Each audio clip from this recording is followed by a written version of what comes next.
What if we told you that millions of songs, yes, millions, are quietly being fed into artificial intelligence models right now, shaping the way AI thinks about, creates, and even performs music? Imagine the artists, genres, and iconic tracks you love, potentially training the music bots of tomorrow, possibly without you even knowing it. Well, thanks to some impressive investigative work, we now have a way to peek inside that mysterious training process. And today, we're going to break down what's really going on, why it matters, and how you can explore it for yourself, even if you're not a hardcore data geek. But before we dive in, do us a quick favor, smash that like button, subscribe for more eye-opening AI content, and leave a comment below. Did you ever imagine your favorite songs might be sneaking into AI learning sets? Let's get that conversation moving. So, here's what's up. Reporter Alex Reisner at The Atlantic just pulled back the curtain on a massive, secretive part of today's AI world. The core issue we're facing is the black box of AI training. Reisner uncovered 4 gigantic datasets being used to train music-based AI models. And when we say gigantic, we mean truly next level.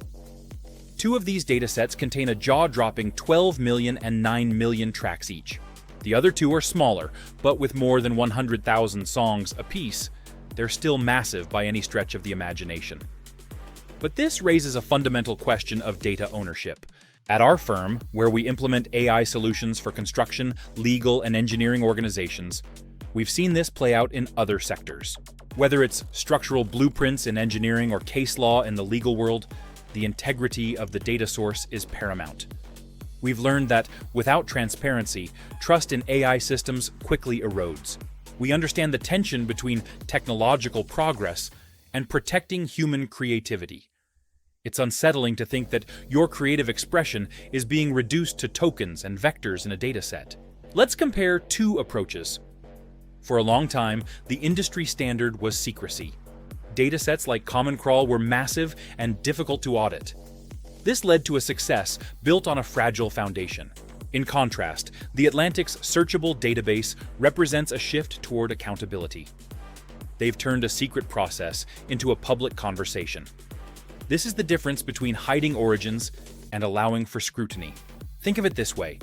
Training an AI model on uncredited music is like a chef building a world-class restaurant using secret ingredients plucked from a neighbor's private garden without permission. Now, you might be thinking, okay, why should we care about music catalogs getting poured into AI? Well, every major advance in generative AI depends almost entirely on the quality and diversity of the data it learns from. The music feeding these models is literally setting the boundaries for what AI can write, remix, and understand in the future. It's the DNA of future creativity. So what do these datasets actually include? They created a fully searchable database, open to the public. Want to see if your favorite indie band or mainstream pop star is in there? You actually can. And trust us, people are already searching. These datasets have been downloaded thousands of times, both by individuals and organizations looking for clarity. Let's talk specifics.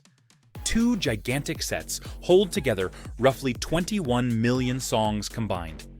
To really grasp those numbers, picture every single song you've ever heard in your life, multiplied by 1,000. These datasets aren't confined to one genre or region.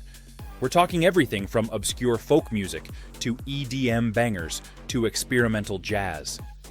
It's a global archive of human sound. Now, you're probably wondering, who's actually using these databases? It's a good question. Google and Stability AI have confirmed in public research papers that they've used at least parts of these datasets. These aren't just random developers playing around. These are major, billion-dollar players shaping the future of AI-generated music and our relationship with it. Let's throw some context on this.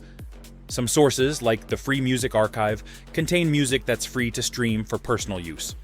However, there are big legal gray zones when it comes to scraping. Scraping, storing, and especially commercially exploiting this kind of data is ground zero for the major copyright debates simmering right now over AI and creative works.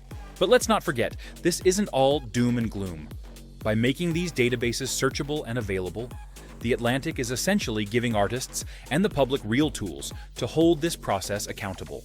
If you're in a band, you might want to check if any of your work is in the datasets.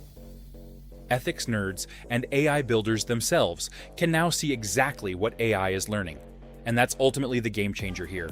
AI systems have often been black boxes. Today, you can go online and see, track by track, what's teaching the machines to make music. You can ask informed questions, spark debate, and push for standards and consent. This transparency is the first step toward a fairer ecosystem. Let's break this down with a real example. Imagine an up-and-coming musician who suddenly finds their music has helped train an AI model that pumps out tracks just like theirs at superhuman speed. Do they feel proud or ripped off? Now, with this searchable database, at least they have the chance to find out, to demand credit, to ask for compensation, or even to opt out. For the business leaders watching, let's talk about the how. Data scraping involves automated bots crawling the web to extract audio and metadata, genre, artist, and even tempo. AI models use this to learn the latent space of music, the patterns that make a song sound like a certain genre or artist. It's high-level pattern recognition on a massive scale. So, what should you do next? First, stay alert to how your favorite tech companies are using music to build AI. Second, if you're an artist, check if your work is involved and learn about your legal options. Informed participation is how we'll keep creativity fair and vibrant. If you want to know more about the datasets or how you can leverage AI for your own projects, we want to hear from you. Leave a comment or reach out to us directly. And if you want to keep learning about the wild new world of AI, click on the recommended video in the corner right now. Don't forget, subscribe, and drop a comment with your take on this. Should AI be allowed to learn from any music it finds? Or do we need hard rules? Let's talk about it.